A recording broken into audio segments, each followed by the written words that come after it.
itu betul-betul penuh dengan resiko ya, resiko terguling di jalan lah atau di pelabuhan tidak di-unload dengan benar sampai ke lapangan melalui jalan sempit. Biasanya jalan desa kan kecil-kecil. Sebelum ada geothermal datang perusahaan dilebarkan, diperkeras, tapi juga masih menyimpan potensi bahaya ya, karena tahu sendiri kontur di pegunungan itu bisa sampai let's say bisa 45 sampai bisa 70 sampai 80 derajat ya apanya kemiringannya.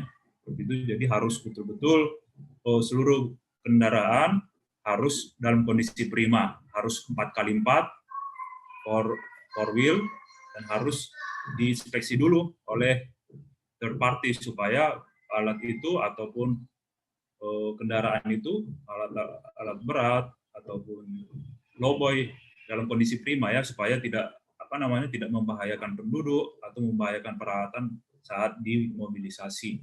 Seperti itu.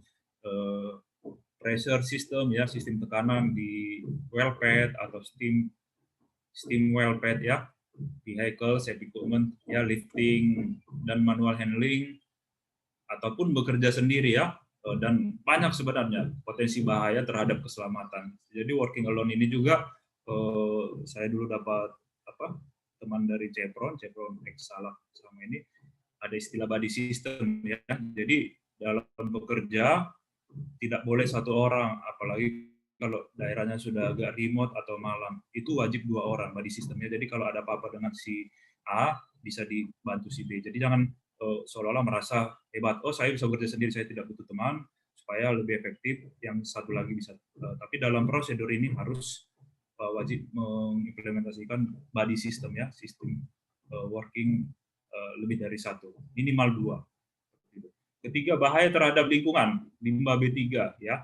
Jadi yang paling sering itu kita tidak bisa terlepas dari bahan ya. Jadi ada bahan, ada limbah. Jadi bahan B3 ya bisa grease, bersih, bisa chemical untuk drilling ya.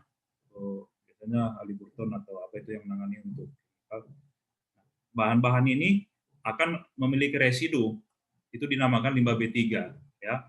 Untuk rata-rata setiap proses pengeboran sudah dikemas dengan baik ya, sudah ada third party-nya juga untuk itu, ada ada WWI kalau nggak salah yang pusatnya di Cilengsi atau di Bogor itu ya.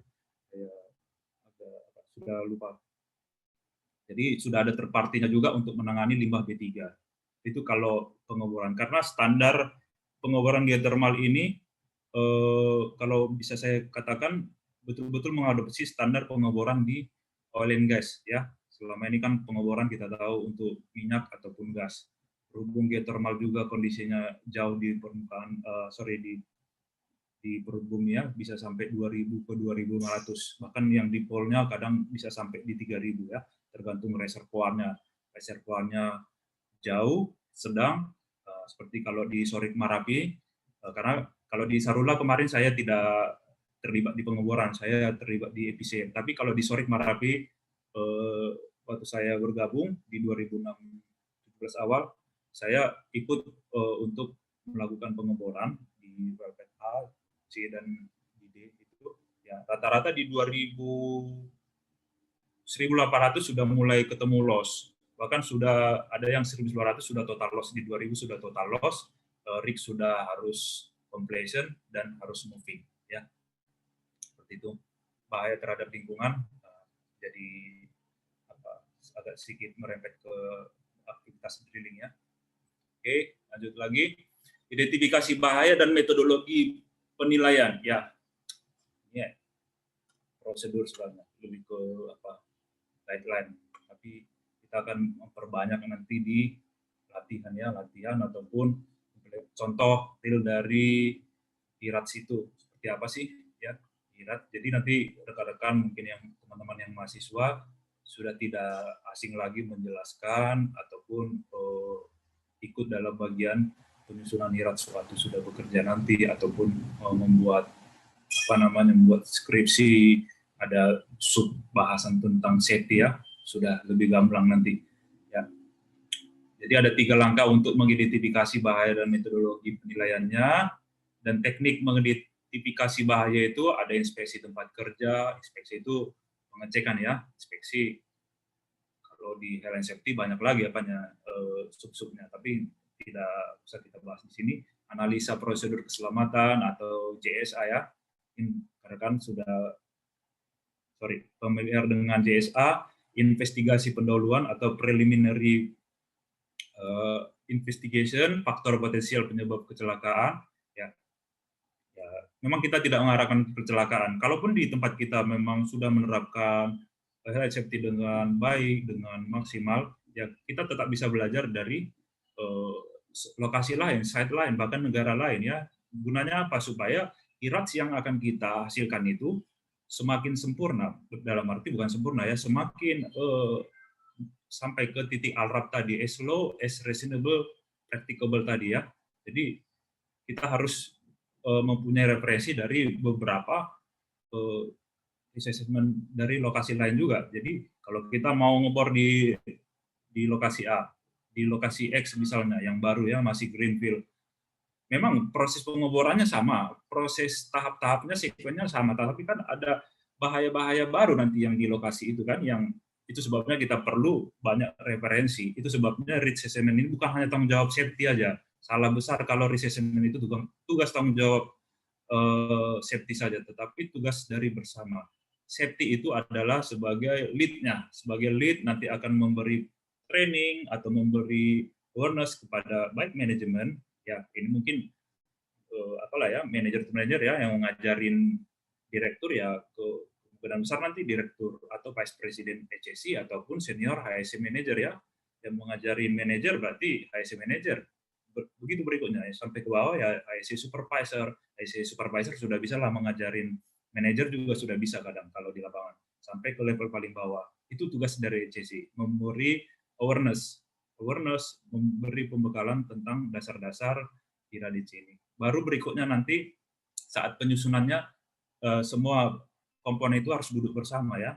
Makanya ada namanya, kalau saya kemarin di Tangguh, sebelum IRADC ini per masing-masing subkontraktor atau kontraktor di atau di approval oleh owner atau company, harus ada workshopnya dulu. Jadi workshop ini bisa 3 jam sampai 4 jam. Betul-betul kayak skripsi, itu dibantai habis-habisan nanti dari ekspatnya, atau pokoknya kalau saya dulu di BP ya, di BP itu betul-betul dibantai dari BP-nya, dari kemarin dari CSTS, orang Itali, ataupun ada teman-teman dari India, Filipina, multinasional employee lah ya. Jadi begitu alot rekan-rekan pembuatan risk assessment ini. Jadi itu sebabnya saya katakan lagi, tolong IRADC ini bukan tanggung jawab ISC semata, melainkan tanggung jawab bersama. Oke lah, saat presentasi nanti ke klien ya, misalnya mau melakukan pekerjaan X ya, sebelum dapat tanda tangan kan harus itu bolehlah pekerjaan dari ICC ya, karena dia sudah memahami skop. Akan tetapi prosesnya itu jangan hanya ICC aja. Kenapa saya selalu menekankan ini ya? Kalau ICC aja nanti cara pandangnya satu, rekan-rekan. Ya ibarat kacamata ya. Kalau kacamata satu berarti satu aja bahaya atau satu aja metode. Tapi kalau sudah tim ada manager, project manager, drilling manager kalau dia di drilling base ya, di base, ada driller, ada engineer, atau di EPC juga ada construction manager, project manager, ada engineer, supervisor ya. Maka IRADC itu akan semakin berwarna, semakin berkualitas ya, semakin banyak potensi-potensi kecelakaan yang bisa dicegah. Semakin banyak metodologi atau metode statement yang dikombinasikan sehingga hasilnya akan semakin baik ya. Itu tadi. Oke, analisa kegagalan di proyek atau di lokasi sebelumnya. Investigasi penuh insiden maupun near miss ya. Ini adalah ini sangat penting dalam pembuatan IRADC yang lebih baik ya. Ini tadi identifikasi bahaya ya. Mungkin rekan-rekan sudah paham lah ya, karena di kuliah juga banyak materi tentang K3 kan. Jadi Nah, di sini ada berapa bahaya rekan-rekan. Ini ergonomis ya. Ini nge-welding, wah nge-weldingnya juga dia posisinya nggak karu-karuan ya. Ini juga teman ini mengoperasikan alatnya, wah ada limbah berbahaya ini, kayaknya exploded ini ya dari gambarnya. Sementara dia melakukan hot work activity, menggunakan oksigen atau ini. Oh, ada tumpahan minyak ini ya. Jadi total ada berapa bahaya sini rekan-rekan? Oh, ada 1 karena posisinya tidak proper, 2, 3 kayak pilot tapi dia ngangkatnya bukan pakai apa ya? Bukan pakai persediaan ini melainkan pakai tulang belakangnya sehingga rentan low back syndrome ya. Nanti Mas Rinaldi tolong waktunya di apa ya? Diingatkan saya, siapa tahu nanti belum nyampe materi akhir rupanya udah habis waktu Ya. kan ya. Baik, Oke, baik, oke. baik, Mas. Masih banyak ya waktu saya ya. Oke. Oke. Ya, kira-kira begini mengidentifikasi bahaya ya rekan-rekan.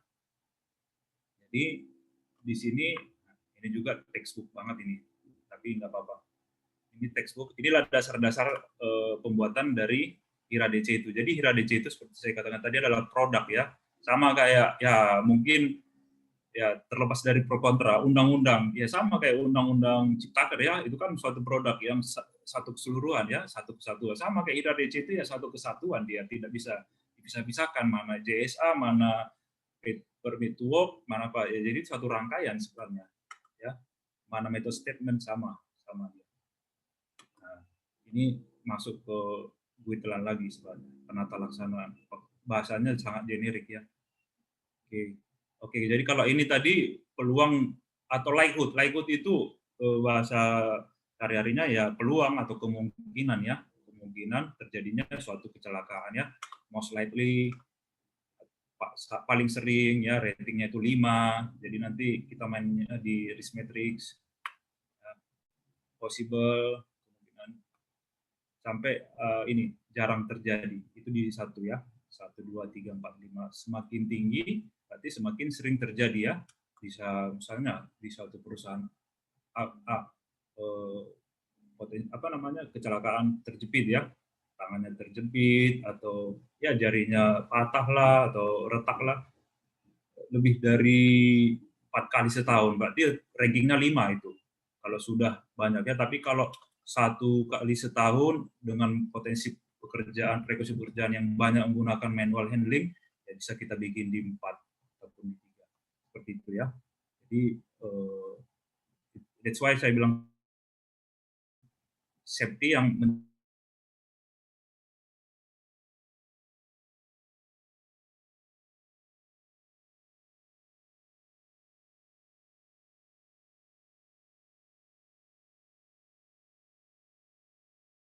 ini bukan likelihood, saya sudah apa ya,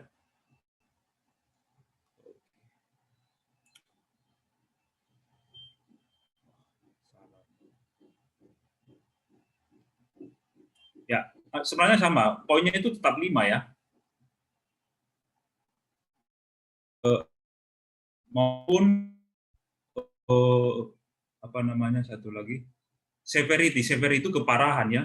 Jadi kan banyak istilah ini memang mengadopsi bahasa Inggris ya, karena bahasa Inggris itu bahasa internasional, semua buku-buku manual book HCC itu basicnya dari Inggris ya. Jadi lebih enak kita mau memakai memang istilah-istilah mereka untuk hal-hal yang sangat ini ya, generik seperti likelihood, karena sementara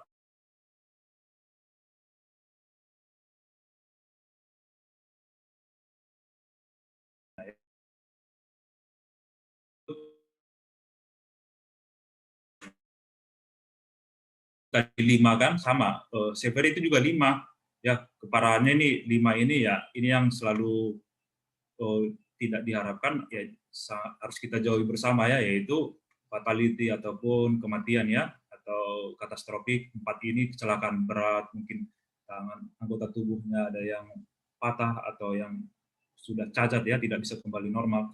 3 juga sudah termasuk sedang, 2 ini medium, 1 ini pun medium ataupun ringannya seperti first aid, accident, tersayat dan segala macam dan sebagainya.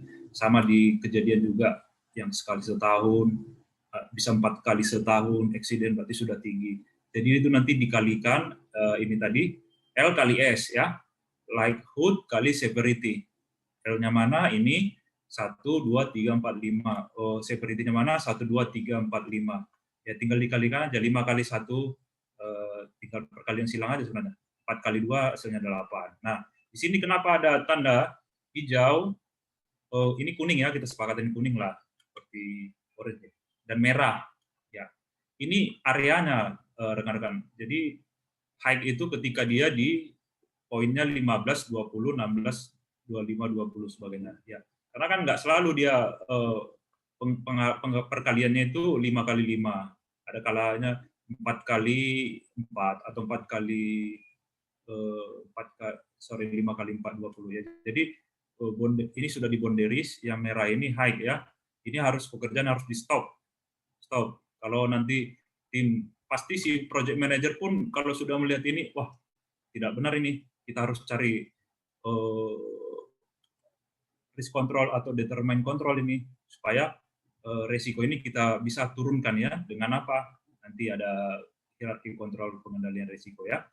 Nah, kalau bisa di coding. Bahkan untuk BP sendiri, saya terakhir kerja di BP di LNG Tangguh untuk Tangguh expansion. Jadi dia harus hijau malah katanya. Kalau bisa ini diturunkan merah ke kuning. Kuning ini pun harus bisa sampai kuning yang betul-betul tidak bisa mencetuskan suatu kecelakaan sedang ataupun medium ya. Seperti itu BP. Makanya standar mereka itu sangat tinggi. Kalau misalnya standar ketinggian apa namanya memakai body harness saja 1,8 ya menurut ISO atau OSAS 18001 kemarin, mereka itu sampai bikin 2 meter. Bukan 1,8, 1,6. Jadi begitu rendah supaya apa? Semua potensi bahaya itu diminimasi sama mereka. Jadi standar mereka itu cukup tinggi ya. Saya karena kerja di site-nya BP, makanya walaupun perusahaan lain juga sudah bagus dan sama bagusnya Chevron bagus, geothermal juga rata-rata safety-nya sudah mumpuni, sudah bagus lah, sudah on the track lah ya. Saya tidak mau membuat apa sebenarnya membuat pengelompokan ya. Intinya di situ. Kalau dia bisa kuning dan kuning ini dihijaukan ya lebih tenang kan, nanti supervisornya ataupun manajernya nanti bisa kerja lebih santai di kantor, nanti bikin laporan daripada harus bekerja di zona ini ya, di zona merah atau katakanlah di arsiran merah dan kuning ini seperti itu. Oke, lanjut lagi biar nanti bisa masuk semua materinya. Oke, ini hasilnya ya rekan-rekan tadi. 15 20 16 15. Ya, ini 15 25 itu apa? High. Ya, 5 sampai 12, ini 5 sampai 12 itu medium, 1 sampai 4 itu low ya. Sini ada bahasa Inggris, ada bahasa Indonesianya juga, tapi karena saya pakai apa tadi ya, textbook ataupun guideline yang tadi. Oke, nah ini kenapa saya bikin ini? Karena kan sekarang masih lagi tren goes ya, rekan-rekan, walaupun goes ini sebenarnya Mr. Prajat Singh ya dari India ini. Goesnya pun pakai sepeda lama ini ya, seperti itu. Jadi kita pakai ini aja, pakai yang lagi trendsetter sekarang ya. Jadi ini apanya? Likelihood tadi apa namanya? Kemungkinan ya, konsekuensi ya, akibat low. Dia ini si Mbak ini kan ya sangat low karena hajarnya jauh. Seperti itu. Yang datang tuh sekali 5 menit, ya udah dia bebas aja jalan, bebas aja nyebrang karena resikonya rendah juga. Kalau ditabrak becak, ditabrak sepeda juga paling kuat ya cedera ringan lah ya, tapi ya jangan sampai terjadi lah karena sepeda ini juga ada kontrol measure-nya kan, ada remnya segala macam. Ya, kalau ini udah lebih tinggi ya, karena frekuensinya ataupun itu tadi kemungkinannya udah tinggi, likelihood ya. Ini dia tadi. Baru apalagi ini tadi masih sepeda ya, masih manual goes. Kalau mobil sudah saya sudah singgung tadi, machinery ya ataupun pergerakan peralatan risikonya sudah cukup tinggi ya, karena bisa katastrofik, bisa meninggal orang kalau kena tabrak truk ya. Kalau sepeda mungkin belum pernah saya dengar ada orang meninggal karena tabrak sepeda. Nggak tahu kalau sepedanya kecepatannya 200 km per jam ya, saya nggak tahu kalau itu. Baru Ya, ini tadi 1 truk per 5 menit. Jadi ada juga keparahannya tinggi ya. Ini tadi kan konsekuensinya rendah. Sorry, severity-nya juga rendah ya kalau ditabrak sepeda tadi. Baru kemungkinannya juga rendah. Nah, ini kemungkinannya sudah tinggi, sudah banyak sepeda. Jadi salah-salah bisa kena tabrak sih, Mbak. Tapi keparahannya ya tidak terlalu parah ya dibanding dengan ini. Ya, ini tadi keparahannya tinggi ya bisa 5 ya kalau udah truk gini, kalau gagal rem di Medan tempat saya itu bisa dikatakan kalau nggak salah ya, kalau rajin baca koran itu Tribun atau apa, bisa sampai 5 kali setahun itu ada aja berita truk blong di jalan di sini, ada namanya ring road apa itu ya, digagak atau ya ring road gagak gagak hitam namanya. Di situ sering kali di lampu merah itu amblas, amblas jadi truknya itu jalan terus ya, orang-orang di sini ya udah nggak usah dibayangkan. Memang itu severity-nya sangat tinggi kalau sudah bermain dengan heavy equipment ataupun dengan machinery equipment ya. Seperti itu untuk mendekatkan apa namanya logika cara memahami. Nah, apalagi nih, ini udah severity-nya tinggi ya, sekali kena tabrak, jangankan truk, kena mobil pribadi pun bisa fatal ya, rekan. Nah, severity-nya tinggi, terus apa namanya konsekuensinya pun tinggi kan. Nah, inilah yang mungkin tadi di range yang ini tadi, di range 0 sampai 25 di situ penilaian resikonya ya. Nah, di sini dia risk matrix-nya tadi. Nah, ternyata waktu naik sepeda tadi bisa dikatakan sangat low ya. Jadi apabila satu tempat ya, katakanlah saya belum pernah sih ke Belanda, Belanda pokoknya negara Eropa Barat ya kan sudah banyak pakai sepeda itu ya, yang bekerja segala macam, bukan hanya goes karena tren lifestyle ya, kesehatan. Habis pandemi kemarin ada apa namanya, bukan bosan ya, jenuh lah di rumah ngambil kegiatan untuk ini. Kalau di luar negeri kan mungkin sudah banyak yang meninggalkan kendaraan pribadi. Jatuhnya mereka kalau nggak naik sepeda, ini cerita dari teman-teman yang dari sana ya, saya sih belum pernah ke sana. Jatuhnya kalau nggak naik sepeda, ya dia naik apa, MRT, busway atau subtrain ya, sehingga mobil pribadi sudah jarang di sana. Inilah pengelompokannya. Ya. Yang hijau ini low, kuning ini medium, merah ini high, seperti itu. Nah, ini tadi hierarki kontrolnya ya, rekan. Ini kan tadi penilaian risiko ya, satu rentetan mulai dari hajat, risk, identifikasi apa namanya, identifikasi bahaya dan segala dan sebagainya. Lanjut lagi. Nah, ini dia hierarki pengendalian risiko ya, mulai dari eliminasi, bukan eliminasi apa ya, Indonesia Idol ya, eliminasi atau menghilangkan risiko ya, apabila memungkinkan. Substitusi, menggantikan potensi apa namanya risiko yang tinggi ke yang sedang, yang moderate. Engineering tools ya, melakukan rekayasa engineering. Administratif ini ya prosedurnya, trainingnya harus ditambah lagi kalau apa namanya pekerjanya itu malas ataupun abai terhadap peraturan K3 dan SOP lainnya. Ya, PPE ini alat pelindung diri. Kalau sekarang orang apa masyarakat kita sudah paham ya apa itu APD semenjak pandemi COVID apa terjadi. Jadi APD itu alat pelindung diri. Ini adalah kontrol terakhir, apa namanya, pertahanan terakhir sebenarnya. Bukan apa-apa harus pakai PPE sudah aman, bukan. Ini terakhir sebenarnya. Kalau kita bisa melakukan hierarki kontrol ini, sebenarnya PPE nggak kita perlukan. Tapi in case untuk COVID-19 ya tidak ada cerita, semua ini harus kita lakukan. Jadi kalau apa teman-teman mengidentifikasikan ini bukan lagi pakai ini, sudah memakai Swiss cheese analisis ya, atau Swiss cheese metodologi dia. Jadi banyak barrier-barrier yang harus diatasi ya, supaya tidak terinfeksi dengan kita si SARS-CoV-2 itu. Oke, lanjut lagi. Ini apanya? Ilustrasinya ya. Ini eliminasi ya. Kalau ketemu buaya, kalau punya panah ataupun senjata ya, senjata api yang bisa membunuh buaya ya, tapi ya jangan sampai, kalau bisa dilaporkan ke Dinas Lingkungan Hidup ya, supaya ataupun bagian inilah hewan liar. Ini hanya ilustrasi ya. Nah, ini substitusi, mengganti yang risiko tinggi dengan yang medium ataupun rendah ya. Ilustrasi aja. Buayanya kan bisa menggigit orang, bisa makan orang. Kalau kucing kan paling kuat dia nyakar ya, nyakar kita. Nah, ini dia engineering control, rekayasa teknik ya. Dibuatkan pengamannya, securingnya. Ya. Kalau dia alat berputar, biasanya ada panelnya ya, itu dibuatkan alat pengamannya supaya tidak mengena ke pekerja. Waktu dia lengah, jangankan lengah, namanya alat berputar kan nggak ada ampun ya, kalau sudah kena ke kita, kalau nggak tangan kita, baju kita, ya sudah selesai, bisa tangan kita masuk, atau kalau mesinnya lebih besar lagi bisa sampai badan kita ya, bisa sampai katastrofik ataupun fatality. Itu dia.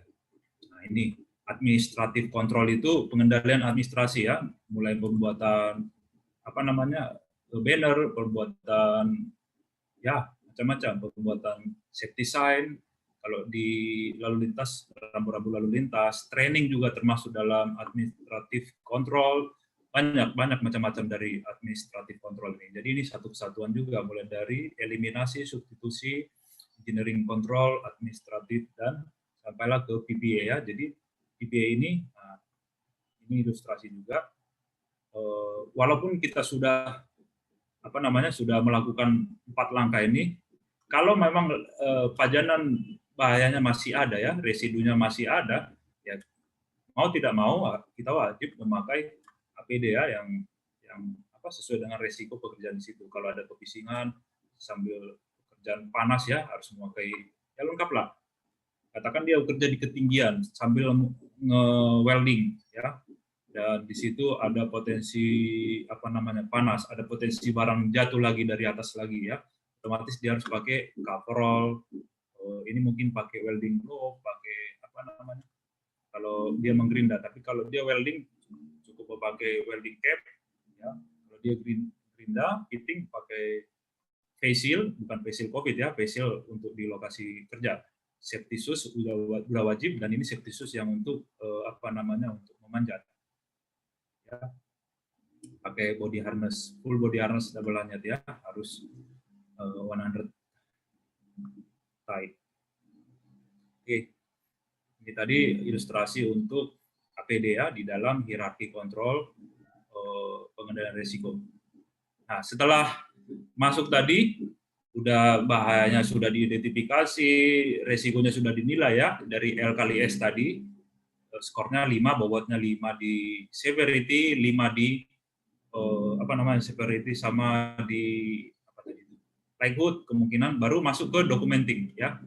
Jadi ya biasanya di sini panitianya memang harus ECC ya, karena dia yang paham, bukan paham, semua harus paham, tapi yang lebih apa ya, lebih menguasai lah bisa dikatakan, karena sudah apa ya, dia yang melatih tadi, mengarahkan tim dari proyek tadi ya. Jadi tapi terlepas harus ada penanggung jawabnya juga ya. Kalau dia ada workshop di bawah misalnya ya, kalau konteksnya ke geothermal di rig kan harus ada workshop di bawah ataupun warehouse ya, untuk pipa, untuk peralatan bor lah pokoknya. Ya ini harus dibagi-bagi tugas, nggak mungkin juga safety yang ngerjakan semua kan, walaupun safety tahu sekuennya. Jadi bagi tugas itu rekan-rekan. Di workshop dekat rig siapa? Si A, tulis. Jadi itu yang bertanggung jawab, di situ harus ada PIC ya, person in charge, untuk melakukan apa namanya risk management dan apa namanya penilaian risiko lainnya. Proses dokumentasi juga harus dilakukan, documenting proses ya. Sekarang ini sudah ada yang digital maupun yang manual ya. Dua hal itu harus didokumentasi secara baik ya, dan harus terkontrol ya. Harus nanti kalau dia ada audit harus bisa ditunjukkan ke auditor ataupun ke, nggak usah harus auditor, inspektor dari perusahaan yang tertinggi, mana dokumen ini, itu harus ada semua rekan-rekan, supaya pengawas bisa melaporkan lagi ke timnya paling atas bahwasanya proyek ini sudah berjalan dengan on the track.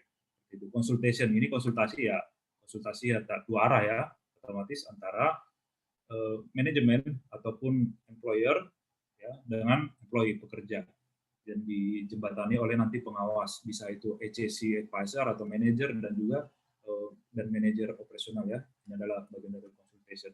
Dan training ya.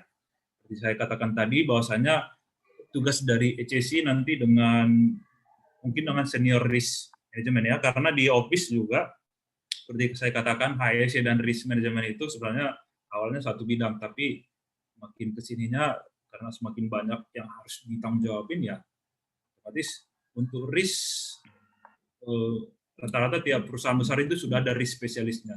Maaf, Ya ini Mas, waktunya 10 menit lagi ya? oke. Ya, sip. Baik, Thank Mas. you. Ya, oke, saya skip aja ya kalau itu. Oke. Ini sebenarnya contoh aja ya. Oke. Mungkin nggak usah ke sini. Seperti ini. Ini yang kita terapkan di lapangan ya. Ini tadi matriksnya. Ini bahasa Indonesia ya. Ini biasanya ada di dalam RIS itu.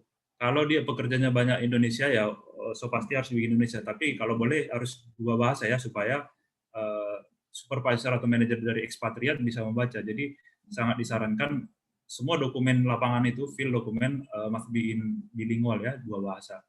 Nah, ini tadi Arab yang sudah saya bicarakan sebelumnya, as low as reasonable practicable ya.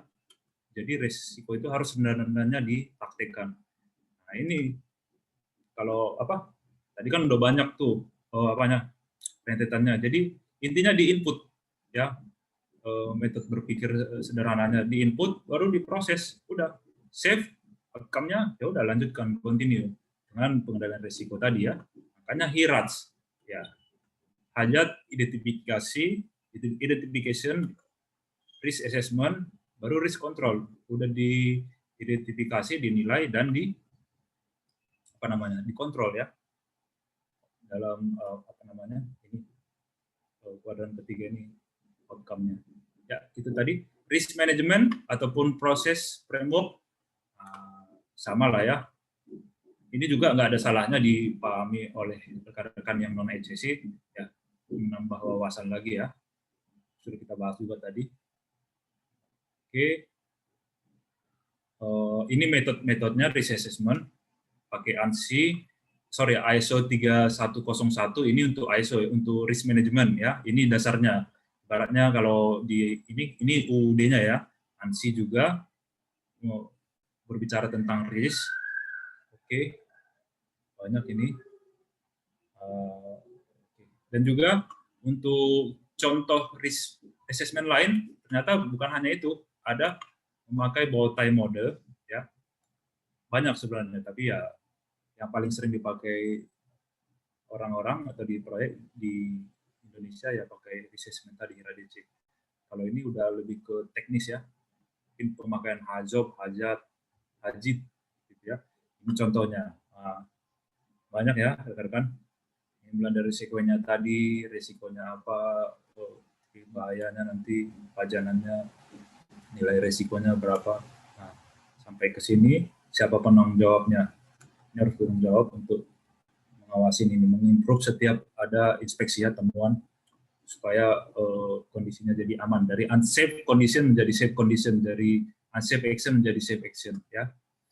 Nah, itu tadi overall untuk yang HIRA-DC. Kalau ini sebenarnya karena kita kan geothermal industry ya. Geothermal industry ya otomatis ini secara luas saja risiko. Risiko itu banyak kan, seperti saya katakan tadi.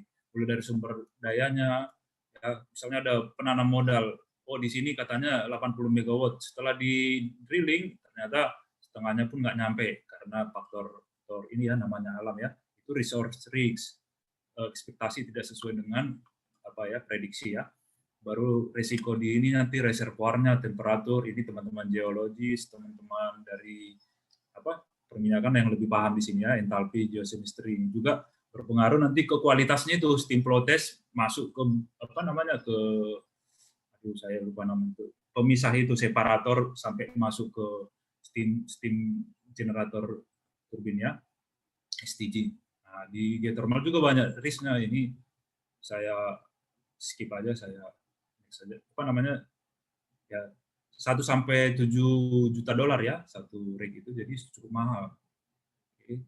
Bahkan ada yang sudah diasuransikan supaya tercover ya risiko dengan jaminan dari bahkan sekarang kita sudah pakai pola apa ya? Kalau sekarang migas dari dulu recovery ya, dari cost recovery ke split. Malah sekarang geothermal terbalik, dari yang dulu dia sudah split, sekarang recovery ya. Pemerintah sudah mengambil alih melalui badan yang bentuk Bu Sri Mulyani, itu SMI namanya. Jadi pemerintah yang ngebor dulu, udah dapat hasilnya, baru dikasih ke swasta, seperti itu. Jadi kebalikan dari oil and gas dari cost recovery ke split metode, sekarang kita dari split yang tadinya si penanam modal bayar sendiri, risiko tanggung sendiri, sekarang malah ada kemudahan dari pemerintah sampai drilling sampai hasilnya bagus ya, minimal pakai slim hole, baru nanti diserahkan ke swasta untuk dikembangkan. Ya, ini dia drilling phase juga ya, drilling phase juga banyak banyak risknya di situ. Drilling phase di project financing, ya ini risk secara ekonomi, kita tidak ECC tidak berperan di situ. Operational maintenance risk ada juga peran dari ECC ya, walaupun lebih banyak ke teknikal ini, orang OM-nya yang tahu ini. Orang geokemisnya ya seperti itu yang sudah masuk ke phase OM, operation maintenance. Jadi ini mitigasinya ya, mitigasi ini pun sudah banyak karena waktu kita cukup terbatas ya. Jadi kayak di luar negeri juga pemerintah sudah ngambil alih. Nah, ternyata Indonesia mungkin sudah mengadopsi pola dari negara lain ya, supaya geothermal ini betul-betul bisa menjadi energi andalan kita, bauran setelah renewable yang lain seperti itu.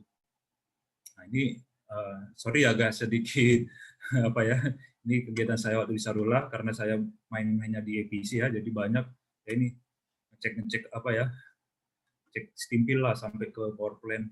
Nah ini yang saya waktu di Sorik Marapi karena dikasih kepercayaan untuk mulai dari drilling sampai ke construction, jadi saya banyak terlibat juga di sini, walaupun dedicated ECC-nya ada di sini ya.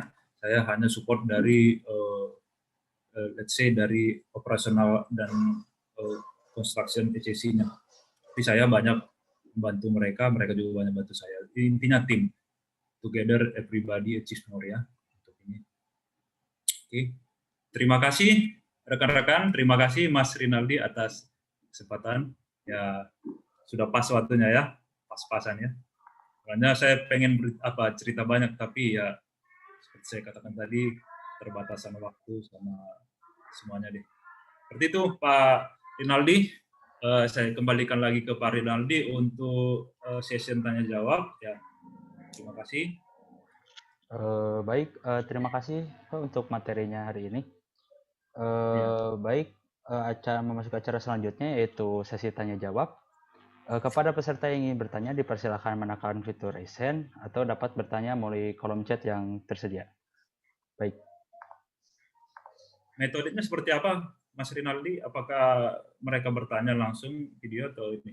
Sudah dirangkum ya tadi sama panitia ya? Sama ya. Ini Pak mau bagaimana ya? Mau langsung dijawab saja atau dikumpulkan pertanyaan terlebih dahulu? Ini terserah. Saya sih feel free, saya sih bebas. Tapi yang penting jangan nanti 4 pertanyaan takutnya nggak tercover ya. Ini kan momen yang baik ya, kita sharing knowledge teman-teman yang memang baru ada pengalaman ya. Saya harap bisa bertanya satu-satu saja ya. Barusan ada yang raise hand untuk saudara Wiwiu, ini silahkan di unmute. Oke, Mas Wiwiu, silakan. Baik Pak, Assalamualaikum warahmatullahi wabarakatuh. Waalaikumsalam. Selamat siang Pak, sebelumnya saya terima kasih atas presentasinya yang sangat baik Pak pada hari ini. Begini Pak, saya mau menanyakan, mungkin saya ada 2 pertanyaan. Yang pertama Pak, bagaimana dalam teknis lapangannya untuk risk management terhadap NCG, terutama H2S Pak? Terus yang kedua, untuk H2S ya? Iya Pak. Oke. Terus yang kedua Pak, seandainya bahaya yang terjadi itu di lapangan, bagaimana tingkatan prosedural yang harus dilakukan pekerja sesuai risk management? Sebelumnya Pak, saya pernah KP di geothermal, waktu itu kebetulan ada kecelakaan.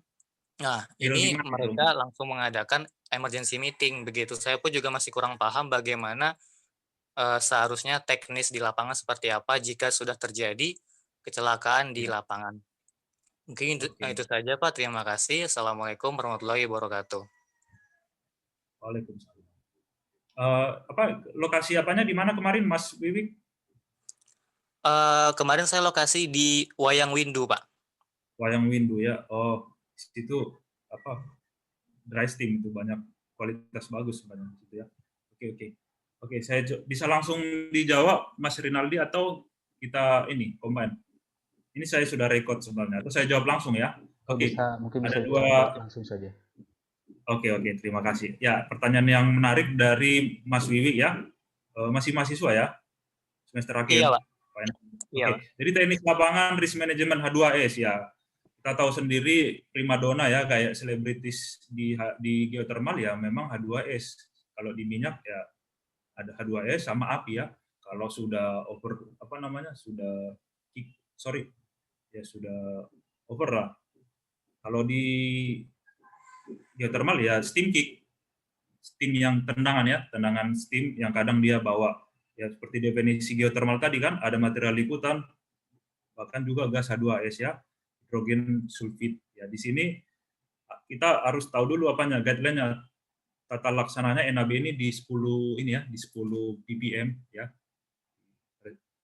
partikulat per million. Jadi 10 ini sebenarnya dalam kondisi normal 10, nanti ada di 4 kalau rig ataupun sudah masuk ke steam flow test yang sudah dekat-dekat ke pembangunan power plant, itu sudah ada apanya sensornya itu, Mas Wiwi, kalau pernah masuk ke drillingnya ya. Saya nggak tahu ada berapa sensor, yang pasti seperti saya kan tadi, environment dari geothermal itu cukup sama-sama oil and gas, cukup safety, cukup tinggi safety standarnya. Jadi udah ada apanya di situ.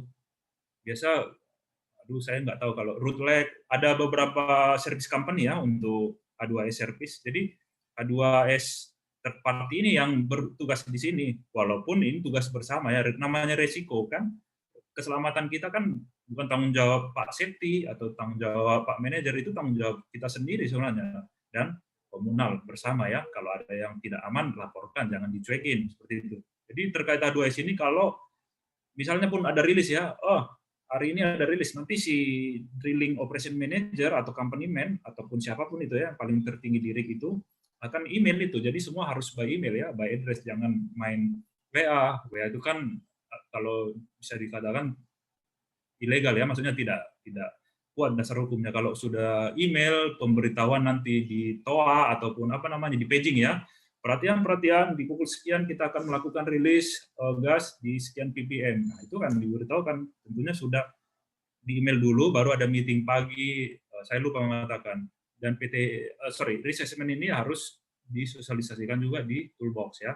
Nggak harus semuanya satu section aja, sudah cukup supaya rekan-rekan atau kawan-kawan pekerja di lapangan lebih aware lagi tentang ini. Jadi kesimpulannya, risk manajemen untuk H2S ini sudah ada, dan ini masuk dalam konteks itu tadi, risk assessment yang besar tadi ya, IRA DC sudah didelegasikan ke ke third party, bahkan tim di situ juga sudah aware, sudah ada, bahkan nanti subkontraktor untuk drilling sudah ada tim rescue di situ, namanya IRT ya.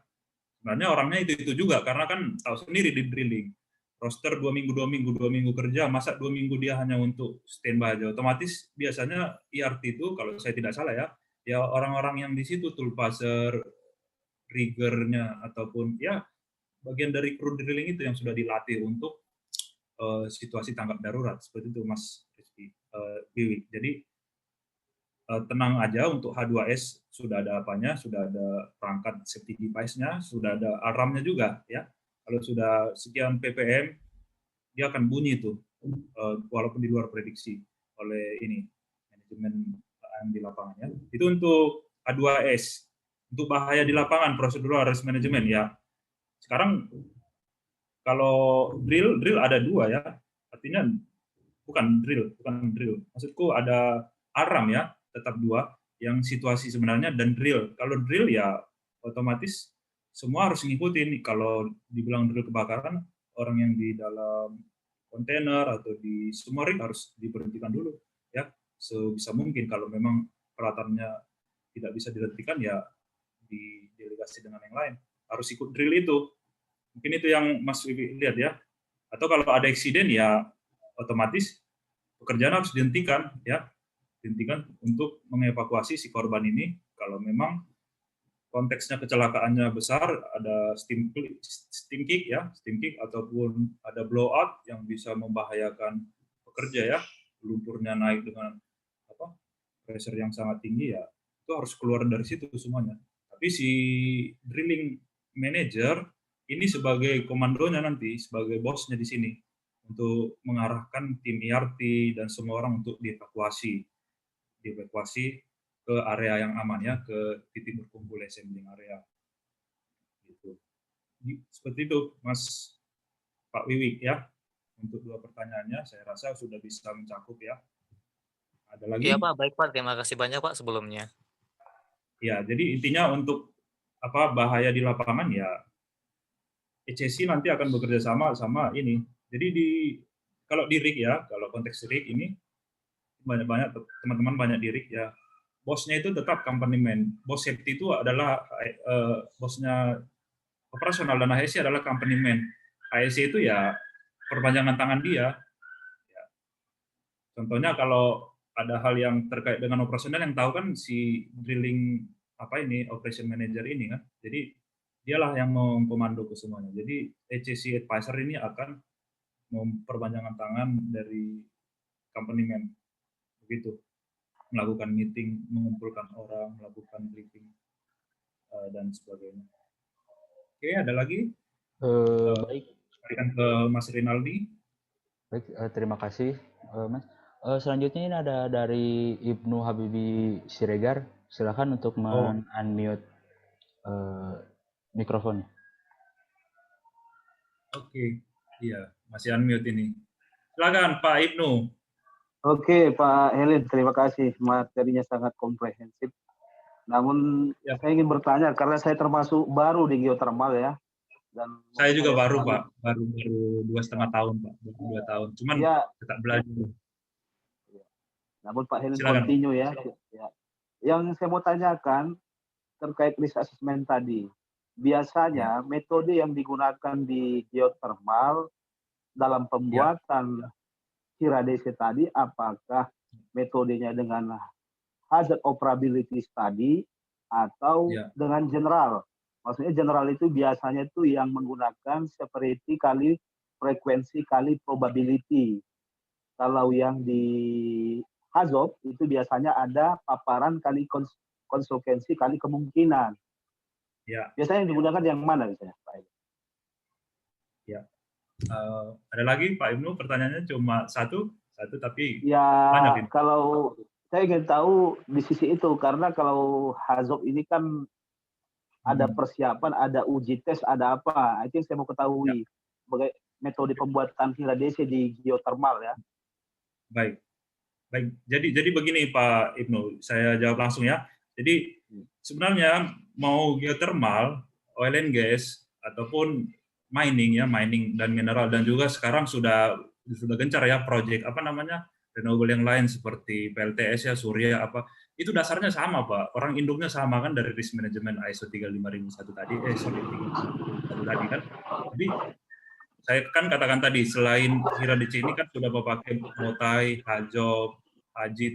Jadi itu tergantung sekuennya Pak Wibnu. Jadi misalnya kalau di drilling kan belum banyak pipeline ya, yang banyak pekerjaan repetitif ya. Jadi mereka memakai HIRA-DC drilling sama itu yang sudah di-approve ya sama top manajemennya, sama drilling risk advisor-nya, dan nanti turunannya ya PTW itu sama kan semua ini. Hanya istilah aja yang beda di geothermal misalnya.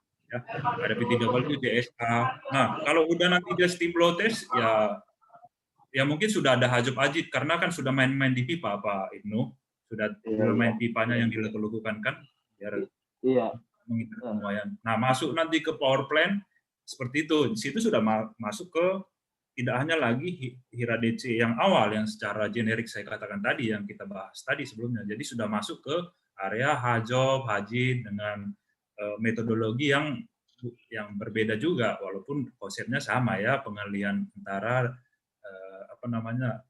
likelihood kali severity, hanya istilah aja sebenarnya itu Pak Ibnu. Dan yang mengerjakan ini lagi-lagi ya harus tim ya, engineer piping, engineer mechanical, engineer ya welding harus kerjasama sebenarnya, bukan semata-mata pekerjaannya HSE doang itu. Gitu Pak Ibnu. Jadi apa yang dilakukan di mining sama semua Pak.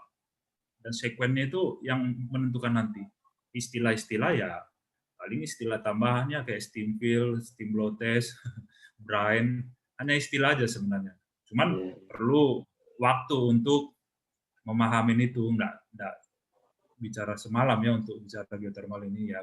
Bapak katakan tadi, saya juga baru 2 tahun tetap belajar juga gitu Pak Ibnu. Ya. Iya, itu Pak Ibnu. Iya, terima kasih Pak Helen ya. Saya juga setuju bahwasanya tergantung sekuen tadi ya. Kalau sekuennya meningkat atau berkembang, maka proses dari pembuatan hiradesi itu harus berubah metodenya. Karena apalagi di sana ada chemical atau material proses ya di geothermal. Pakai FMEA nanti, bautai. Ya, terima kasih Pak Elin atas materi. Sama-sama Pak Ibnu. Ya. Selalu. Oke Pak Ibnu, terima kasih. Ya, Mas Rinaldi, silakan pertanyaan yang lain. Baik Pak.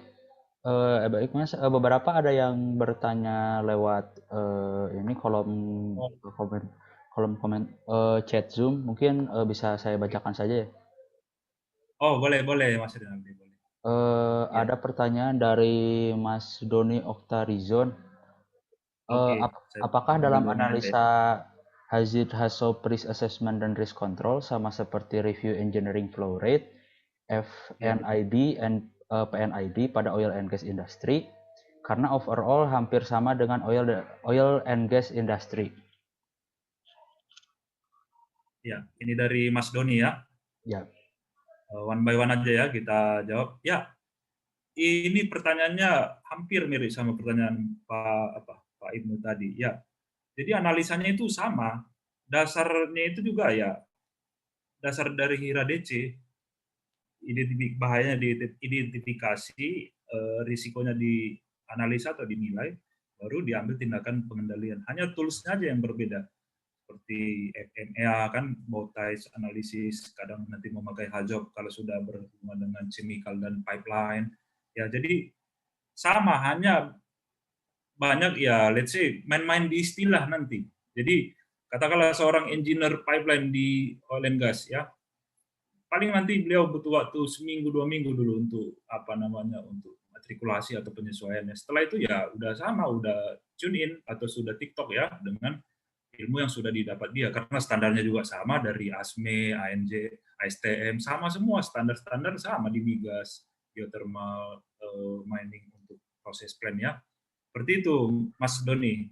Kalau mungkin masih aktif ya, masih ikut Zoom kita. Jadi sama, analisanya sama semua, cuma tools-nya nanti sama sekuen-sekuen dalam pekerjaan itu yang yang membedakan. Seperti itu, Mas Rinaldi. Makanya saya bilang tadi, kalau mau belajar ini sama tools-toolnya, apalagi tambah tools tambahan kan, ya bisa 1 minggu ini belajar ini. Sementara kita di sini diskusinya 2,5 jam lebih. Gitu, Mas Rinaldi. Baik, terima kasih Mas. Ada lagi pertanyaan melalui kolom chat Zoom dari saudara Jelita Suwina. Pertanyaannya, izin bertanya, Pak, apabila produksi berlangsung ditemukan hasil kecelakaan yang tinggi dalam penilaian risiko, apa langkah yang dilakukan? Oh, dari Mbak Jelita, prosedur dalam proses produksi ini di mana dulu nih, di section apa? Di well testing atau sudah di power plant ya, atau overall keseluruhan? Ya mungkin gini, saya coba menjawab. Kalau ada kecelakaan ya, katakanlah di drilling, ada yang tertimpa ataupun terjatuh waktu ini, ya otomatis dari section itu memang harus di stop pekerjaan itu. Tapi kalau untuk drilling ya, itu ya itu nanti tergantung ke drilling manajernya, apakah harus dihentikan total atau nanti dihentikan tapi pekerjaan-pekerjaan yang urgent tetap dilakukan dengan pengawasan yang lebih tinggi ya, walaupun hari-hari harus tetap tinggi pengawasannya, harus standar tinggi di drilling gitu. Jadi kalaupun dan kecelakaan ini ada 3, kecelakaan panas bumi itu sama kayak tambang. Jadi geothermal ini kombinasi atau perkawinan antara 2 core bisnis besar ini, oil and gas ya, masuk di drillingnya sampai pipeline, baru ditambang nih, karena dia menggunakan apa juga ya, lahan, pembukaan lahan, walaupun tidak sebanyak mining. Jadi dia memakai pola tambang ini. Jadi kecelakaan panas bumi itu ya ada yang rendah, ada yang sedang atau medium, ada yang tinggi ya. Kalau dia bukan cuma ya, saya juga tidak mau kecelakaan sedang ataupun near miss, saya sudah anggap itu kecelakaan tinggi supaya tidak terjadi kecelakaan yang fatality ya. Jadi kalau dia kecelakaannya ringan sampai ke sedang ya, kalau memang harus dievakuasi bisa dievakuasi, tetapi pekerjaan bisa dijalankan dan ini harus diinvestigasi. Area itu harus memang dikelirkan dulu ya supaya bisa diinvestigasi. Tapi kalau sudah kecelakaan berat sampai mati itu harus di stop ya. Mau dia pengeboran, mau dia construction EPC itu harus di stop memang sampai nanti kepala teknik panas bumi ya. Kalau ditambang kan kepala teknik tambang paling tinggi ya. Jadi ini membawahi drilling manager sama drilling construction. Inilah bosnya di lapangan. KTPB, kepala teknik panas bumi ini telepon dulu inspektur IBTKE ya, energi baru terbarukan konservasi energi, ya bahwasanya ada kecelakaan, baru nanti dia bikin laporan. Jadi selama itu harus di stop kerjanya Mbak Jelita Swinaya. Kalau kecelakaannya sudah berat, bahkan yang fatality ya, sudah sampai meninggal ya, pekerja meninggal dunia. Seperti itu sekuensinya. Tapi kalau masih sedang ataupun ringan ya, let's say ringan kayak tersayat segala macam ya, cukup area itu aja yang dikasih barrier atau dikasih safety line ya untuk supaya atau untuk tujuan investigasi lebih lanjut ya, supaya tidak terjadi lagi kecelakaan yang sama atau kecelakaan yang lebih besar di waktu yang datang. Seperti itu Mbak Jelita, mungkin masih mendengar saya di layar ya, di laptop. Silakan lagi Mas Rinaldi. Baik Mas, untuk pertanyaan selanjutnya dari saudara Anugrah Fasan. Berikut pertanyaannya, izin bertanya Pak, mungkin bisa dijelaskan contoh kasus risk control replacement dalam geothermal energy? Risk control replacement. Oh, risk control replacement. Dalam geothermal energy. Ini kategori ini kah hierarki kontrol tadi? Atau beda lagi? Saya harus apa dulu? Kita harus TikTok dulu untuk ini, bukan TikTok aplikasi ya. Jadi kalau replacement, jadi gini, kalau untuk drilling ya, karena semua prosesnya kan sudah melalui proses yang cukup alot ya, mulai dari bidding, pemilihan kontraktor drilling yang ya, nanti dilihat catatan record accident-nya bagus nggak, komitmen mereka dalam APD semua sama ya. Jadi walaupun drilling itu resikonya tinggi, karena komitmen manajemennya sangat tinggi juga untuk health and safety ya, bisa semuanya itu bisa di manage dengan risk management di lapangan. Jadi kalau terkait risk control replacement, nah ini ya, kalau pemahaman saya lebih ke replace ini ya, substitusi. Jadi ya jadi kalau ini ada seorang mau manjat. Nah, ternyata di rig itu sudah banyak peralatan yang bagus-bagus ya, seperti skylift. Memang dia masih pakai ban wheel loader ya, karena area medannya kadang berlumpur kalau hujan apalagi gunungan. Tapi sudah mengurangi resiko saat dia memanjat, walaupun full body harness itu double hanyut itu sudah 100% ini ya, tie off ya. Jadi tidak ada potensi dia jatuh lagi selama dia fokus untuk tie off-nya. Jadi saat satu tie off, satu tangan lagi Nah, ternyata ada yang lebih aman lagi untuk itu, yaitu risk control. Replacement itu dia naik sekali, cukup naik sekali, udah gitu dia pakai body harness lagi, dicantolkan di di basket live-nya itu ya super duper aman lah kalau bahasa orang Jakarta ya, udah super duper lagi. Jadi itu saya rasa kalau dari replace the hajat substitusi ya, dan itu kombinasi substitusi sama engineering controls. Kalaupun ada untuk yang nowadays sekarang ya mungkin ya saya mau bukan untuk promo ya, ada perusahaan sekarang sudah memakai AI untuk pengecekan pengecekan yang masih dibantu manusia tadinya untuk ke daerah sumur karena ada paparan potensi bisa steam kick seperti tadi, ada blowout ya sudah dibantu AI. Di situ ada software ya, saya nggak mau nyebut merek lah, nanti AI-nya yang bekerja untuk membantu itu. Mungkin itu yang dimaksud Mas ini juga, Mas Anugrah ya. Jadi ada replacement control, tadinya manusia, sekarang digantikan dengan sensor. Sebenarnya AI ini udah lama ya, artificial intelligence, tapi kita bilangnya sensor. Mungkin ke depan lebih canggih lagi, nggak hanya sensor yang masih, dia udah bisa untuk berpikir sendiri, namanya juga artificial intelligence, sudah ada algoritmanya ya. Jadi seperti itu. Jadi kalau replacement control ya bisa jadi dengan teknologi AI lah, Mas Anugrah Pasan. Kalau untuk mengurangi potensi manusia untuk bekerja. Tapi ke depan kayaknya masih perlu lah ya untuk drilling bagian di floor-nya, masih tetap perlu orang di situ, karena kalau udah cerita AI nanti ya apalagi pekerjaan orang kan, masa cuma satu orang aja di situ, nanti siapa yang ngangkatin barang-barang itu? Kan nggak mungkin AI atau robot, kan tetap manusia ya. Ya seperti itulah dinamika ini nanti, industri 4.0 ini yang mungkin nanti cepat lambat nyampe ke industri panas bumi ya, baik downstream maupun upstream. Seperti itu, Mas Anugrah, Mas Rinaldi, penjelasan dari saya. Baik, terima kasih Mas. Selanjutnya ada pertanyaan dari Mas Saud S. Berikut pertanyaannya, materi yang sangat mencerahkan. Sesuai perkembangan adanya ISO 45000, apakah benar Hira DC sudah berubah menjadi Hiraro? Terima kasih. Wah, ini dia. Iya, siapa Pak Saud tadi ya? Ya, Hira DC 45001 kan ini penyempurnaan ataupun generasi dari ini ya.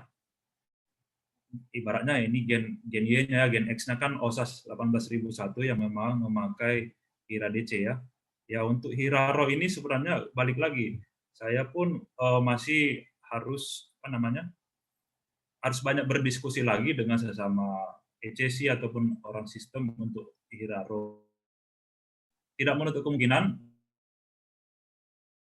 karena ini jadi dasar-dasar untuk risk assessment ini kita harus perhatikan teknologi.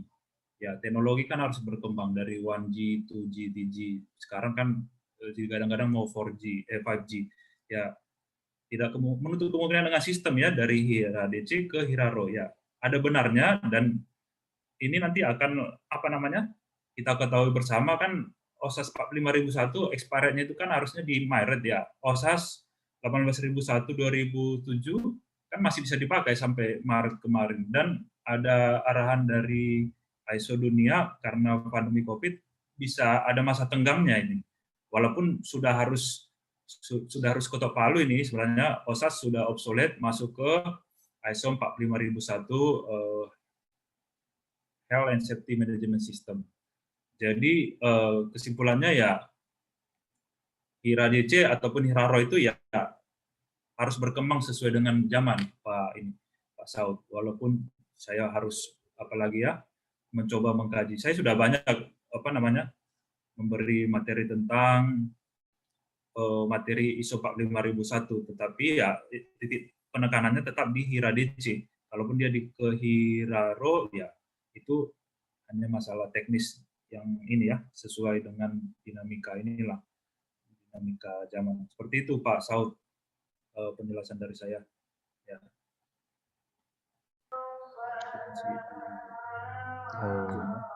Saya kembalikan lagi sama Pak Mas Rinaldi. Baik, terima kasih Pak. Untuk pertanyaan selanjutnya ini ada dari saudara Mark F. Izin bertanya Pak, bisa tolong kembali ke slide risk assessment untuk tahapan drilling Pak, di slide risk Oh, assessment. yang secara luas ya, bukan yang secara teknikal ya. Nah ini geothermal drilling risk, bukan? Risk Atau ini? assessment untuk tahapan drilling. Nah, pertanyaan untuk tahapan drilling di geothermal berdasarkan list risk assessment-nya, steps mana saja yang dikategorikan kritikal? Bagaimana cara mitigasinya dan proses HIRA DC untuk critical step tersebut? Oke, pertanyaan yang sangat bagus. Sebenarnya saya ada apa ini, cuman berhubung masih ini ya, ini dari perusahaan sebelumnya saya nggak berani lah nampilkan, belum ada lampu hijau dari mantan atasan saya. Tapi intinya di drilling itu ya ada sekuen mulai dari ya jauh-jauh sebelum well pad apa namanya rig up ya, mungkin pembuatan well pad dulu itu juga udah kritikal karena ada beberapa ekskavator yang bekerja, masuk lagi nanti mobilisasi ya, mobilisasi itu pun sudah kritikal, makanya nanti sebelum mobilisasi dari desa, dari jalan besar dulu ya, baru masuk ke jalan desa, itu harus udah dibahas jauh hari oleh tim apa manajer, baru tim operasional apa namanya tim bagian inilah equipment, harus udah jelas dulu HIRA DC, permit to work ya. Ini tools-tools untuk control work, harus ada JSA, method statement, semuanya harus dimasukkan jadi satu. Baru sama-sama ke lapangan bisa apa namanya safety walkthrough ya, bisa menggunakan mobil karena jauh ya, atau kalau daerah-daerah yang kritikal tadi harus berhenti, cek sama-sama itu apa yang harus dilakukan ke situ. Kalau memang dia lembek harus dikasih perkerasan ya, dikasih split lagi supaya keras, supaya nanti apa namanya logonya nggak terjerembab di situ ya. Itu baru masuk lagi ke rig up. Di rig up pun nanti kan harus menurunkan rig mass ya, rignya itu kan ada bagian yang nggak bisa dipotong lagi kan, dicacah-cacah, itu cukup besar. Loadingnya itu juga di situ juga apa critical case juga ya, bisa terjatuh salah-salah nanti si operator ataupun lifting plan-nya kurang tepat ya, bisa saya katakan. Tapi overall untuk oil and gas hal-hal begitu sudah benar-benar dipikirkan dengan matang, sudah diawasi dengan ketat. Jadi memang kritikal tapi bisa dilaksanakan dengan baik ya. Itu pun kritikal. Loading, rig up-nya itu pas menaikkan rig mass itu sudah memakai ini ya. Nggak tahu rig-rig yang terbaru lagi. Kalau rig yang saya pernah lihat memang dia masih manual, nanti ada apanya, saya lupa namanya, manual sampai dia berdiri di situ juga pasti kritikal. Bahkan untuk spot in pun bisa dikatakan itu juga fase yang paling bukan kritikal, tapi disitulah nanti tim akan ada upacara singkat atau ada semacam apa ya, ada simbolisnya lah, sampai nanti foto-fotoan di depan pit itu dulu kan, memulai pekerjaan untuk melakukan pengeboran. Nanti pas di pemboran, di casing juga. Jadi saya rasa semua pekerjaan di drilling itu termasuk kritikal, tetapi karena sudah di-maintain dengan baik, komitmen manajemen dan komitmen pekerjaannya juga sudah bagus, EPD-nya sudah bagus, ya bisa di apa di maintenance. Itulah tujuan dari HIRA DC tadi, untuk menilai, mencari apa namanya potensi-potensi bahaya seperti itu. Ya, jadi untuk Mas apa tadi? Lupa saya. Maref ya. Ya, jadi semua sekuen dalam drilling itu high risk Mas, ya high risk. Tetapi kalau dijalankan dengan benar, ya, saya rasa bisa berjalan dengan baik. Ya cukup jarang kita dengar eksiden yang ini ya. Ya saya tidak mau juga menjudge atau apa. Penting di probability ataupun di kemungkinan tidak terlalu banyak ya kecelakaan. Lebih banyak kecelakaan di konstruksi daripada di drilling. Ya. Karena drilling ini high risk, high teknologi, semua dia high. Teknologinya tinggi, duitnya tinggi, returnnya juga nanti kalau sudah bagus tinggi juga. Begitu Mas ini, Mas apa namanya, Arif tadi ya, Mas Rinaldi. Bisa dilanjut lagi?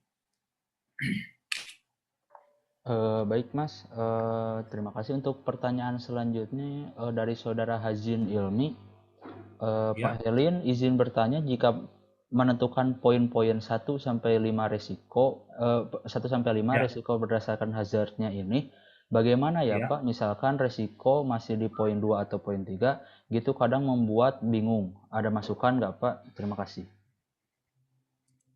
Oke, untuk risk matrix ya.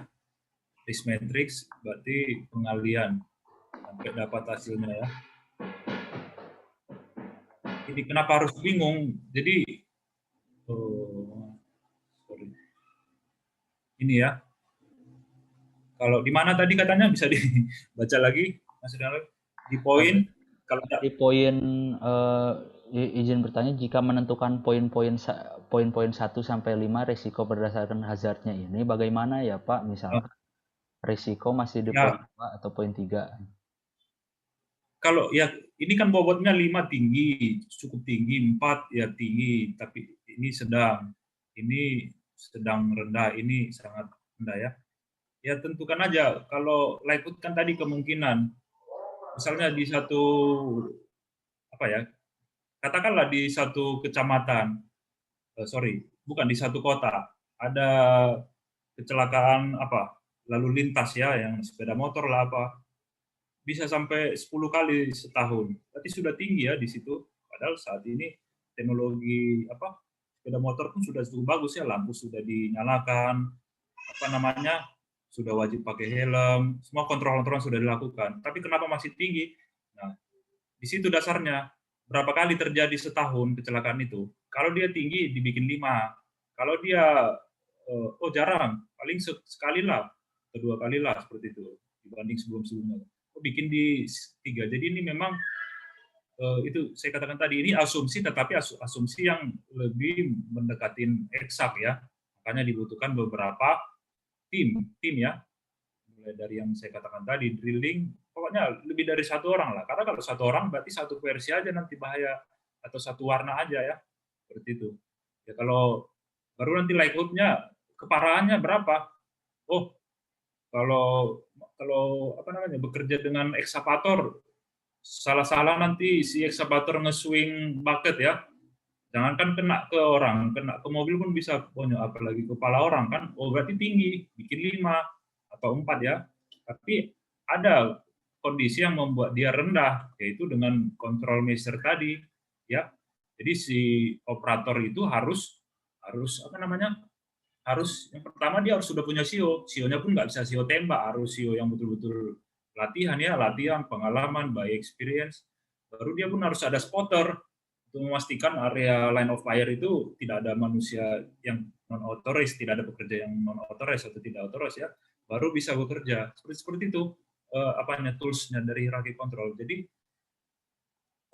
bisa, tidak ada salahnya kita membuat 5 di likelihood, severity di 4 katakan, atau di likelihood kita bikin 4 kalau memang kemungkinannya tinggi, di severity-nya kita bikin 5, 20, skor 20. Nah, nanti ada lagi tahap berikutnya, yaitu determine control, supaya mengurangi tingkat resiko ya, dari merah mungkin ke kuning ya, dengan melakukan kontrol resiko tadi ya. Seperti saya katakan tadi, drilling pun tinggi semua. Dulu tahun 70-an belum ada kenal safety. Aduh, tahu nggak yang pekerja drilling itu? Orang-orang di penjara, Pak, yang di apa sana, Texas sana, orang-orang Amerika, narapidana semua. Ya kalau udah, ya maaf cakap, kalau udah meninggal ya tinggal diapakan aja kan gitu. Itu tahun 70. Sekarang kan sudah berbeda, zaman 4.0 kan. Sudah pakai teknologi, sudah orang-orang yang sudah terdidik, sudah mengikuti sertifikasi kompetensi ya. Itu. Jadi dengan kontrol-kontrol itu bisa diturunkan gitu. Itulah tugas dari ECC dan tim menurunkan itu gitu. Jadi nggak ada masalah. Kita bikin di penilaian resikonya kita bikin 24. Asal jangan 26 ya, nggak ada 6 kali nggak ada 5 kali 5,5 ya. Semua itu skor di 5. Udah bikin.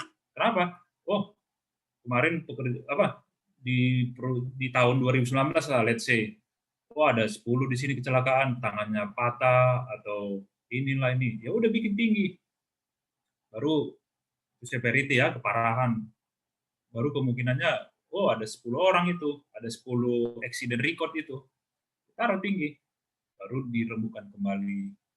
Jadi nggak usah khawatir, dalam pembuatan HIRA DC ini cukup sistematis dan pasti ada solusi, nggak ada nggak ada yang sulit kalau sudah dikerjakan dengan baik-baik dengan bersama.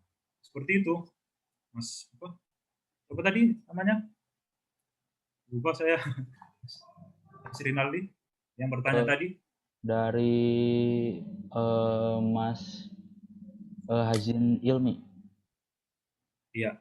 Atau gini, saya bikin contoh ya, tapi contoh aja. Oh, sorry. Ini waktunya masih banyak kan kita untuk untuk tanya jawab atau udah mau habis? Ada 20 menit lagi. Masih cukup lah. Masih lebih dari cukup. Ini misalnya ya, ada perusahaan dari negeri sebelah itu, dari ujung timur. Ya, contoh aja ya. Nah, ini saya bilang tadi, dia ada apanya dulu, nggak langsung tabel risk assessment, ada keterangannya dulu, ada foto-fotonya, lokasinya, supaya orang di luar pembentukan tim ini memahami risk assessment ini. Jadi risk assessment ini harus dipahami oleh semua pihak kan. Tugas-tugasnya dibikin juga, dijabarkan project assessment manager, site assessment manager, risk assessment team ya. Jadi saya bilang tadi, actionnya sampai seperti ini. Nah, ini tergantung sekuen dari pekerjaannya. Oke. Nah, di sini kan ada 5, 7. Dan seperti yang ditanya Pak Ibnu tadi, ada beberapa lain proyek, lain apanya juga pengkategoriannya, tapi ini bukan yang kita pelajari tadi ya, skor 5 saya bilang tadi. Ya ini pengecualian, ada beberapa perusahaan memang standarnya beda, tetapi untuk yang standar kita secara umum lah ya, memakai di bobot 1 sampai 5, baik likelihood maupun severity. Ya, inilah deskripsi baru apa bahayanya, apa hajat yang dikeluarkan, apa konsekuensinya, personal injury, electric shock, terkena ini ya, kontak lah bahasa sehari-harinya, explosion, baru standar control measure-nya ya, melakukan izin kerja, permit to work, LOTO, close supervision, ya harus ada dedicated supervisor-nya, PPE wajib digunakan anytime selama project, ya harus dibarikade dengan area yang terpapar itu, yang bekerja itu harus dibarikade supaya orang yang tidak authorized tidak masuk ke dalam. Seperti itu. Jadi nggak ada yang sulit untuk pembuatan risk assessment. Semuanya mudah asal kita mau belajar dan belajar seperti itu. Oke, Mas Rinaldi. Saya Baik. kembali. Terima kasih Mas. Mungkin karena keterbatasan waktu tinggal 15 menit, mungkin cukup untuk 2 pertanyaan lagi saja ya Mas. Baik. Yang penting teman-teman yang lain jangan ini ya, jangan kesal. Aduh, saya nggak bisa ini menanya Pak Helin. Saya sih berharap semua yang menanya ini bisa ini kan, namanya sharing knowledge ya. Sharing apa yang saya tahu, saya bagikan ke teman-teman yang mahasiswa ataupun yang teman-teman yang sudah bekerja juga untuk sharing. Silakan. Baik, selanjutnya ada pertanyaan dari EH Posan. Pertanyaannya, umumnya jenis bahaya yang diidentifikasi yaitu fisika, kimia, biologi, agronomik, dan psikososial. Tetapi lingkungan kerja geotermal tidak lepas dari keberadaan masyarakat lokal di sekitar. Bagaimana HSE sendiri menilai faktor ini karena tanggung jawabnya sangat besar? Baik. Ya, pertanyaannya bagus. Ini masuk ke psikososial hazard juga ya, karena berhubungan dengan masyarakat, dan ini obstacle kita juga ya, karena beda geotermal, beda oil and gas kan kalau nggak di gunung, di rawa yang ya bisa dikatakan nggak ada orang. Tapi kalau di Kalimantan Timur memang ada juga ya, di Sanga-Sanga, Lajanan itu ada. Cuman rata-rata kalau di apa namanya oil and gas ya, apalagi yang di tengah laut, cuman ikan paling apanya makhluk hidupnya ikan, paus, segala macam. Tapi kalau memang di geothermal ya rata-rata onshore lah. Belum ada saya dengar geothermal itu offshore. Nggak tahu nanti kalau ada ditemukan apa namanya geothermal di tengah laut ya. Nah, memang sudah jadi pembicaraan ini nih para praktisi geothermal, praktisi maupun praktisi ya, akademisi ya. Rata-rata ya pasti ada desa di situ. Walaupun di dekat kaki gunung, ada aja desa ya. Ya memang ini tugas bersama. HSE memang jauh-jauh hari ya dia bikin prosedur lah, bikin prosedur, ya dibikin di situ training. Training itu wajib untuk semua tanpa terkecuali. Mau dia pekerja yang udah 10 tahun, mau 5 tahun, bahkan baru 1 hari di bidang geothermal ini harus training, ikut standar perusahaan X, supaya sinkron semua di lapangan, nggak nerka-nerka, nggak debat-debat kusir lagi. Jadi seperti itu. Masyarakat pun nanti yang pekerjanya di training dulu, supaya nanti si pekerja ini yang dari masyarakat ini ya, karena kan ada aturan pemerintah harus 70-20 ya, atau adalah pembagiannya. Bahkan untuk yang non skill diutamakan untuk masyarakat setempat ya, supaya apa? Supaya bisa menyerap. Janganlah dibilang nanti masyarakat situ nonton-nonton aja, padahal itu daerahnya, bahkan di situ ada daerah wilayahnya atau daerah tanah neneknya yang dilepaskan kan demi negara lah untuk energi listrik ini. Ya jadi itu harus di training pelan-pelan. Yang kerja di training nanti dia kasih tahu itu. Oh, ini maksudnya ini. Nanti dia akan kasih tahu ke orang tuanya atau ke keluarganya. Tujuan pakai helm itu ini, seperti itu. Tapi harus rutin ya, harus rutin. Jangan sekali aja, jangan mentang-mentang dikasih training sekali, dia langsung dilepas. Harus continue. Makanya training ini harus sustainable learning, supaya yang sudah tahu semakin tahu, yang belum tahu cepat menambah ilmunya. Jadi untuk mengantisipasi penduduk itu, kalau kami dulu di Sorik ya, di Sorik Sarula juga saya sudah pernah. CDCR itu harus, CDCR ini Community Development, Community Relation. Dia harus bikin induction juga kalau saya bilang. Jadi induction-nya sama kayak safety ya, ada peraturan ini. Ya mereka juga harus itu bikin peraturan sosial, baik pekerja yang datang juga harus paham seluk-beluk masyarakat lokal ya. Oh, adatnya seperti ini. Jangan coba-coba minum miras, hampir semua daerah ya. Jangan misalnya di satu kampung pasangan yang tidak sah, misalnya satu rumah ya, seperti itu. Marah mereka kan. Tadinya tidak ada yang begitu, datang pekerja dari luar, walaupun sama orang Indonesia, tapi udah beda culture ya. Ya itu harus dijelaskan dulu konten itu ke pekerja. Jadi pekerja tahu. Dan pekerja yang dari daerah itu dijelaskan dulu maunya perusahaan, standarnya perusahaan ini, biar dia nanti kasih tahu sama keluarganya. Jadi balance lah.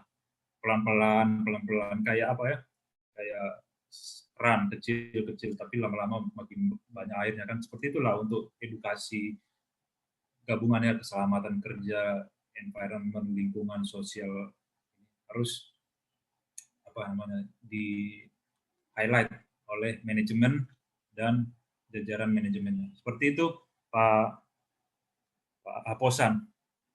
Ya, untuk mengantisipasi bahaya psikososial untuk industri geothermal. Oke. Baik, terima kasih. Masih ada waktu kita, Mas Rinaldi. 10 menit lagi ya, 10 minutes more. Untuk mungkin pertanyaan terakhir dari Pak Adi. Berikut pertanyaannya, izin bertanya Pak Helin untuk penutup Pak. Mungkin motivasi saya kerja di geothermal, salary berapa ya Pak? Suka dukanya bagaimana? Waduh. Mohon maaf, terima kasih. Ini Pak Adi ini apa? Student atau apa? New entry? Kalau kayaknya new entry ya, makanya tanya. Kalau udah di lapangan kan sudah tahu ya. Japri aja lah kalau ini, soalnya kalau overall untuk geothermal, jadi sama nih kalau ini bahasa hari-harinya ya, kan Asia Timur itu ada 3 ya, Jepang, Korea, sama Tiongkok ya. Nomor 1 kan Jepang, nomor 2 Korea, nomor 3 Tiongkok. untuk quality segala macam. Sama seperti ini juga, geothermal ini di posisi kedua ya, oil and gas nomor 1. Bukannya saya mengglorify migas masih nomor 1 lah. Geothermal juga kalau memang di bagian drilling ya sama kayak oil and gas kesejahteraannya.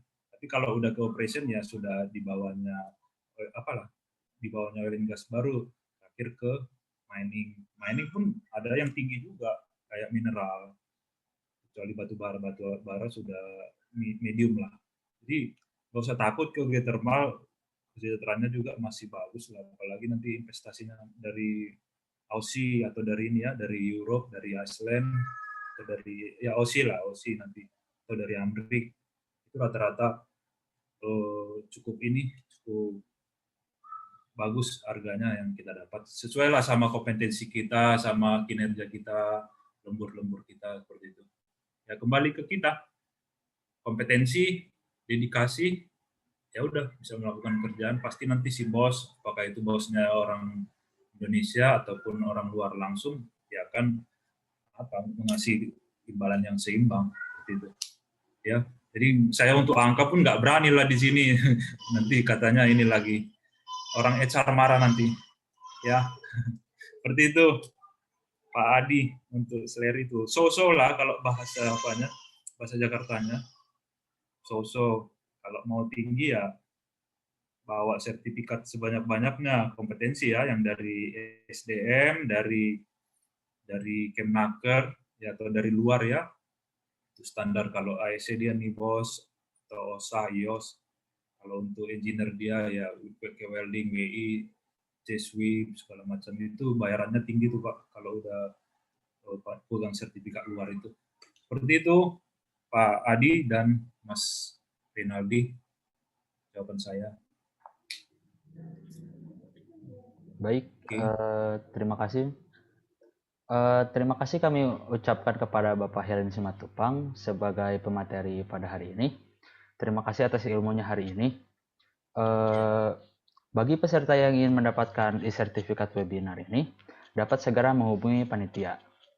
Sampailah kita di penghujung acara. Namun, sebelum saya menutup acara ini, kami ingin menginformasikan bahwa webinar series ke-6 akan dilaksanakan pada hari Sabtu 31 Oktober 2020 pukul 13 waktu Indonesia bagian Barat dengan tema Basic Well Test Design and Analysis dengan pemateri Bapak Wen Ferdinand Anggiat, instruktur PT Alam Awas Sahara Indonesia. Daftarkan diri Anda secara gratis melalui link yang tertera pada kolom chat. Akhir kata, saya mewakili seluruh panitia mengucapkan terima kasih dan permohonan maaf apabila terhadap kekurangan dalam pelaksanaan acara ini. Stay safe dan tetap di rumah aja. Akhir kata, saya Renaldi Mulyawan pamit undur diri. Sampai jumpa di acara kami selanjutnya. Terima kasih. Wassalamualaikum warahmatullahi wabarakatuh.